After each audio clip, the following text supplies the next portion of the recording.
Bertemu kembali. Selain bersiaran di saluran berita RTM, anda juga boleh mengikuti kami menerusi Facebook dan YouTube Live Biz Malaysia. Sebagai sebahagian daripada langkah proaktif bagi memudahkan urusan para pelanggan yang memerlukan bantuan pembayaran semula pasca moratorium, Bank Islam tampil dengan pelbagai inisiatif dalam memastikan keperluan kewangan pelanggan dijaga. Seterusnya, mengharungi persekitaran mencabar ini. Bantuan pasca moratorium bertindak segera. Di studio kita kini, kita bersama-sama dengan Ketua Pegawai Eksekutif Bank Islam Berhad, Encik Muhammad Muazzam Mohamed. Terima kasih Tuan kerana bersama-sama dengan kita pada petang ini dalam Biz Malaysia untuk segmen Bual Biz ini. Terima kasih Akmal kerana menjemput saya. Baik, waktu ini, waktu yang memang dikatakan sebagai waktu yang sangat-sangat dekat dengan perlu membayar ataupun tempoh moratorium itu bakal berakhir. Jadi mungkin ketika ini semua peminjam ataupun pelanggan yang berkaitan ingin tahu ataupun kita nak memberikan kesedaran kepada mereka bagaimana kesannya sekiranya mereka mengabaikan tempoh moratorium ini, Tuan. Ya, okey. Seperti yang Akmal maklumkan dan semua pun mungkin dah sedia maklum ya. Kita cuma ada 2 minggu saja lagi. Betul. Untuk tamatnya tempoh moratorium secara automatik itu, yang mana diberikan secara automatik kepada semua pelanggan runcit, kita katakan ya. Jadi dalam tempoh 6 bulan itu, yang menikmati moratorium itu adalah pelanggan-pelanggan yang terkesan dan juga yang tidak terkesan. Jadi pada apa yang kita telah lihat sebelum ini, sebenarnya lebih ramai pelanggan yang menikmati ini yang sebenarnya tidak terkesan tapi menikmati moratorium. Betul. Dan yang terkesan itu adalah jumlahnya yang lebih kecil lah berbanding dengan yang tidak terkesan ya. Jadi seperti yang diumumkan oleh Perdana Menteri sebelum ini, bagi mereka yang terkesan, bila kita kata yang terkesan adalah mereka yang sama ada berhentikan kerja, kehilangan pekerjaan, ataupun mereka yang telah kita kata dikurangkan gajinya, pendapatan gajinya itu akan mendapat bantuan secara bersasar selepas ini. Jadi contohnya seperti mereka yang kehilangan pekerjaan itu akan dilanjutkan tempoh moratoriumnya itu.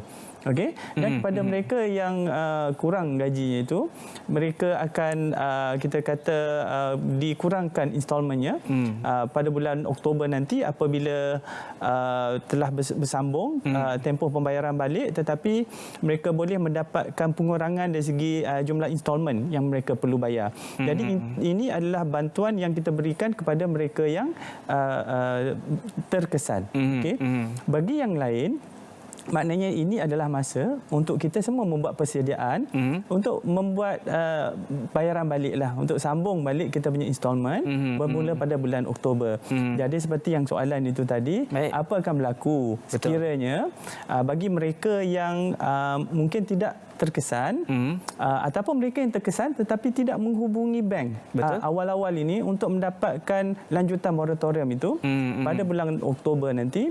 Jadi kita akan membuat pemantauan kembali seperti biasa. Maknanya kita akan kirakan sesiapa yang tidak membayar pada bulan Oktober nanti, maknanya mereka telah terlewat membuat pembayaran balik ya. Betul. Jadi kesannya kepada peminjam itu sendiri, jadi peminjam yang kata sepatutnya mereka telah membuat pembayaran balik pada Oktober tetapi terlambat pada masa itu, jadi rekod itu akan adalah dalam sikris, akan menunjukkan bahawa mereka telah terlambat. Baik. Jadi kenapa rekod itu penting saya sebut di situ? Sebab sebenarnya sikris ini adalah satu database ya. Betul. Yang mana diakses oleh semua kita kata institusi perbankan di Malaysia. Jadi kepada peminjam ini, apabila mereka ingin membuat pinjaman baru pada masa hadapan, okey, bila kita tengok balik database sikrisnya itu, mungkin akan nampak mereka ni telah terlambat bayar. Jadi ini mungkin akan menjejaskan peluang untuk mereka mendapatkan pembiayaan baru pada masa hadapan. Mungkin selepas ini nak upgrade rumah ke, nak tukar kereta ke dan sebagainya. Selepas itu kan? Selepas itu akan menjadi susah baliklah. Jadi adalah amat penting bagi kita sebagai individu dan juga peminjam untuk untuk kita memastikan rekod SEACRIS kita adalah baik. Jadi caranya adalah supaya kita membayar pinjaman kita dalam tempoh yang telah ditetapkan pada mengikut jadualnya. Ya. Okey, itu satu. Tetapi kesan yang lebih besar dari segi sistem sebenarnya kepada sistem keuangan kita adalah kerana sistem keuangan ni dia adalah sebagai satu kitaran. Okey. Contohnya untuk setiap bayaran balik yang mana peminjam membayar balik kepada bank itu, bank akan menggunakan dana itu sebenarnya untuk disalurkan sebagai pembayaran baru kepada kita katakan peminjam yang baru. Okey, sebab mungkin akan ada bisnes, akan ada projek baru yang perlukan dana pinjaman dan sebagainya. Jadi kalaulah pembayaran balik itu tidak berlaku dan tidak disambung, jadi keupayaan bank untuk memberikan pinjaman baru kepada projek-projek ataupun kepada individu itu mungkin berkuranglah dari segi keupayaan. Dan penting saya tekankan di sini adalah kitaran itu penting berlaku kerana di situlah penjanaan ekonomi harus berlaku. Jadi kerajaan telah mengumumkan pelbagai insentif untuk penjana, untuk menjanakan ekonomi. Jadi pembayaran balik pinjaman dan pemberian pinjaman baru kepada projek-projek baru apa semua adalah penting untuk kita lakukan. Jadi itulah kesannya kalau saya boleh simpulkan.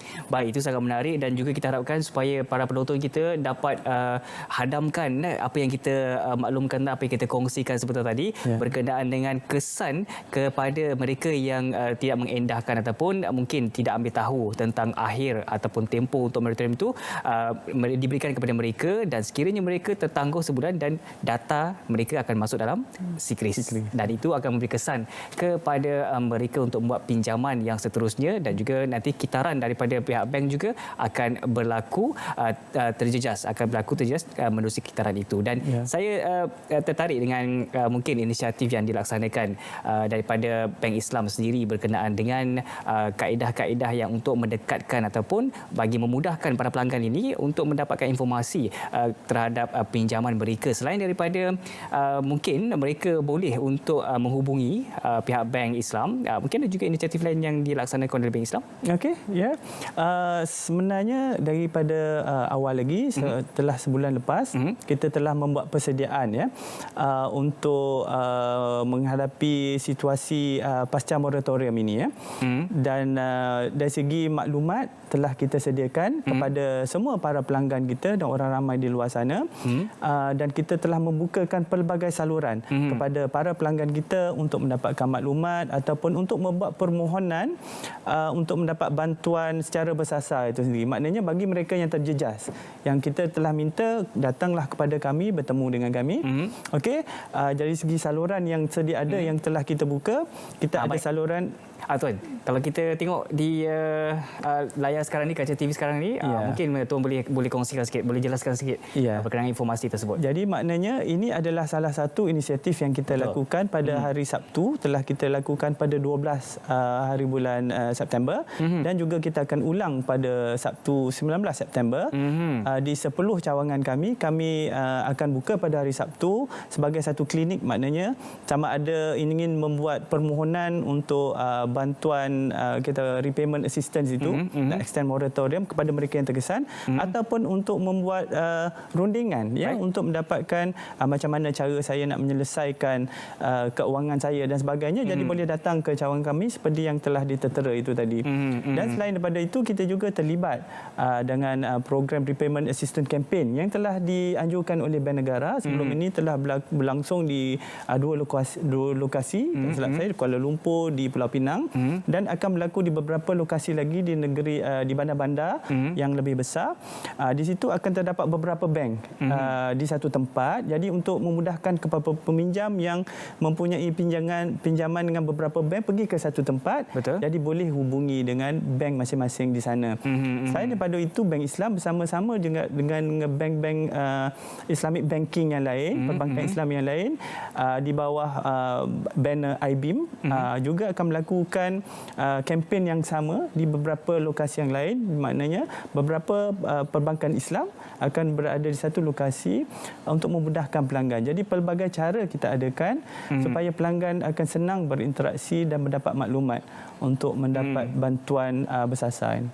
Baik, itu dia. Tapi yang penting sekarang ini perlu bertindak segera untuk mendapatkan maklumat dan juga seperti mana dimaklumkan, setiap Sabtu pun Bank Islam ada menawarkan kepada pelanggan-pelanggan untuk mendapatkan perkhidmatan dan juga nasihat daripada 10 pagi sehingga 3 petang. Dan selepas ini kita ingin berkongsi tentang satu lagi perkara iaitu berkenaan dengan kumpulan Asnaf dan juga B40 yang diberikan oleh Bank Islam sendiri. Tapi sebelum itu kita berehat seketika, kembali selepas ini dalam BIS Malaysia. Kembali dalam BIS Malaysia, kita masih lagi dalam segmen Bual BIS dan bersama dengan tetamu di studio Ketua Pegawai Eksekutif Bank Islam Berhad Encik Muhammad Muazzam.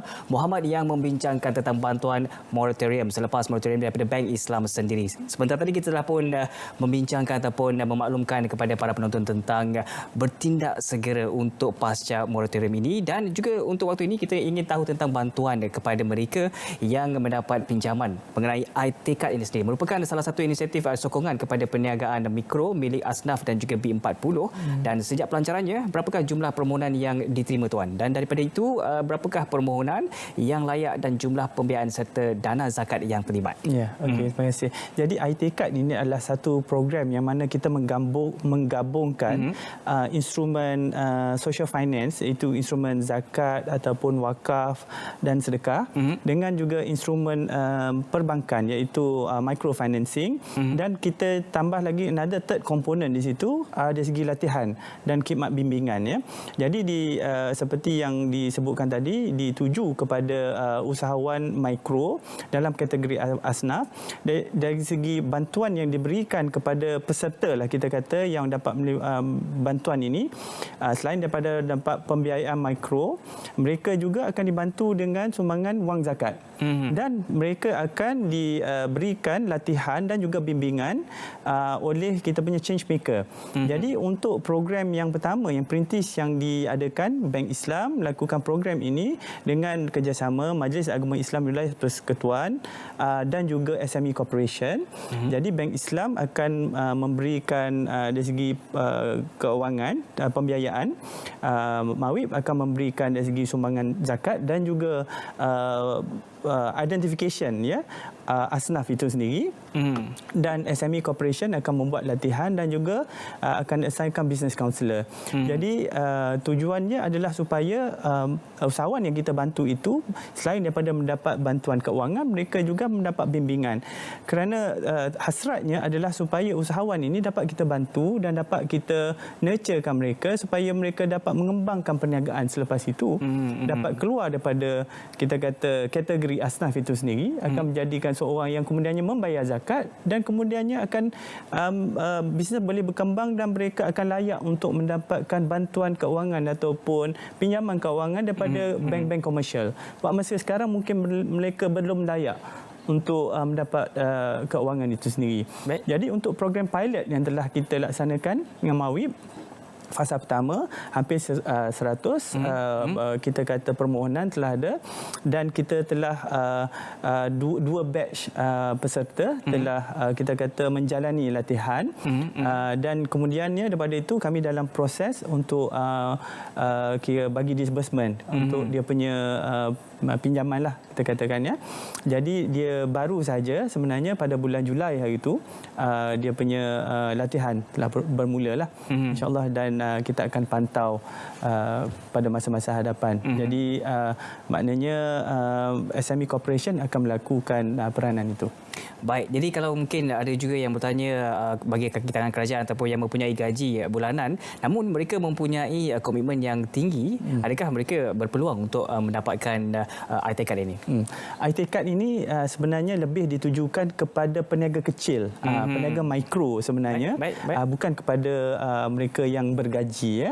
Dan juga yang buat masa sekarang ini mereka yang termasuk dalam kategori Asnaf juga. Jadi kalau kita boleh bayangkan, ini ada peniaga-peniaga kecil di pasar tani, pasar malam dan sebagainya. Baik. Jadi kalau kita lihat juga, adakah yang masih tertumpu di wilayah persekutuan ataupun adakah pihak Majlis Agama Islam Negeri juga turut terlibat sama tuan? Ya. Okey, insya-Allah. Jadi sekarang ini seperti yang saya katakan, ini adalah kita kata pelaksanaan fasa pertama ya, pilot program kita telah lakukan dengan Majlis Agama Islam Wilayah Persekutuan.